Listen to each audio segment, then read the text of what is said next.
Hi. ఈరోజు ఒక story చెప్తాను. ఒక ఊర్లో ఒక అనన్య అనే ఒక అమ్మాయి ఉంది.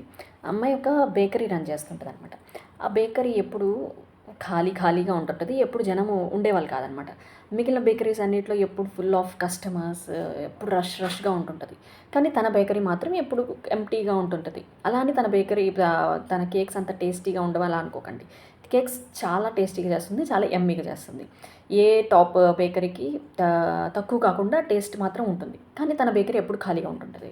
తనకి దాన్ని చూసి ఎప్పుడు బాధేస్తూ ఉంటదనమాట. ఎందుకని నా బేకరీలో జనాలు రారు? ఎందుకని రారు అని అనేసి. ఇంకా లాస్ట్ లెవెల్‌కెళ్ళిపోయింది తన బేకరీ. ఇంకా క్లోజ్ చేసుకునే స్టేజ్‌కెళ్ళిపోయింది.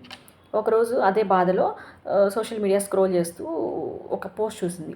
పారిస్‌లో ఒక బేకరీలో వాళ్ళు లెఫ్ట్ అయిపోయిన last end of the day కొన్ని కేక్స్ మిగిలిపోతుంటాయి కదా! ఆ మిగిలిపోయిన కేక్స్‌ని ఎలా అమ్ముతారు? ఎలా అమ్ముతున్నారని చెప్పి ఒక చిన్న పోస్ట్ పెట్టారనమాట. లాస్ట్‌లో మిగిలిపోయిన కేక్స్‌కి డిస్కౌంట్ ఆఫర్ ఇస్తూ ఉంటారు. ఆ ఆఫర్ నచ్చిన వాళ్ళు వచ్చి కొనేసేసుకొని వెళ్ళిపోతుంటారు. అలాగా వాళ్ళకి మిగిలిపోయిన కేక్స్ అని డే ఎవ్రీడే అమ్ముడుపోతుంటాయి అనమాట ఆఫర్ తోటి.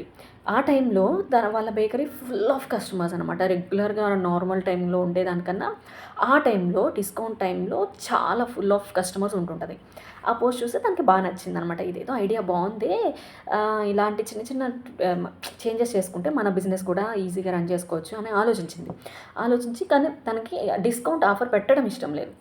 అందుకని ఏం చేసింది ఆలోచించి బిహైండ్ ద సీన్స్ వీడియోస్ ఏమన్నా పెడితే బావుంటుందనుకోని ఆలోచించి ఆ నెక్స్ట్ డేనే స్టార్ట్ చేసేసింది. బిహైండ్ ద సీన్స్ తను కేక్ ఎలా బేక్ చేస్తుంది, బేకరీని ఎలా సెట్ చేసుకుంటుంది, ఇవన్నీ చిన్న చిన్న వీడియోస్ లాగా, షార్ట్స్ లాగా తను సోషల్ మీడియాలో అప్‌లోడ్ చేస్తూ ఉండేదనమాట. అవి చిన్నగా వితిన్ ఫ్యూ వీక్స్‌లోనే అవి బాగా వైరల్ అయిపోయి జనాలు బాగా వచ్చేసేవారనమాట. బేకరీ ఫుల్ ఆఫ్ కస్టమర్స్ అయిపోయింది. ఇంకొక చిన్న ట్వీక్ ఏం చేసింది, తన ఈమెయిల్ న్యూస్ లెటర్స్‌కి ఎవరైతే సైన్ అప్ చేసుకుంటారో వాళ్ళకి సర్ప్రైజ్ బాక్సెస్ ఆఫ్ కేక్స్ ఇస్తానని చెప్పి ఒక చిన్న ఆఫర్ కూడా ఇచ్చిందనమాట. ఇంకా మనకి సర్ప్రైజ్‌లంటే అందరికి ఇష్టం కదా! సో, అలాగా తన బేకరీలో ఈమెయిల్ లిస్ట్ వచ్చేసింది తనకి. కస్టమర్స్ యొక్క ఈమెయిల్ లిస్ట్ వచ్చింది. దాంతోటి తను ప్రమోట్ చేసుకోవచ్చు నెక్స్ట్ ఫ్యూచర్ బిజినెసెస్‌కి. అలాగే తను ఆ సర్ప్రైజ్ బాక్సెస్ ఇవ్వటం వల్ల వాళ్ళు రెగ్యులర్ అయిపోతారు కస్టమర్స్. ఒక టేస్ట్ నచ్చిందనుకో మనకి ఎంత దూరమైనా ఎళ్లి తింటాం గదా!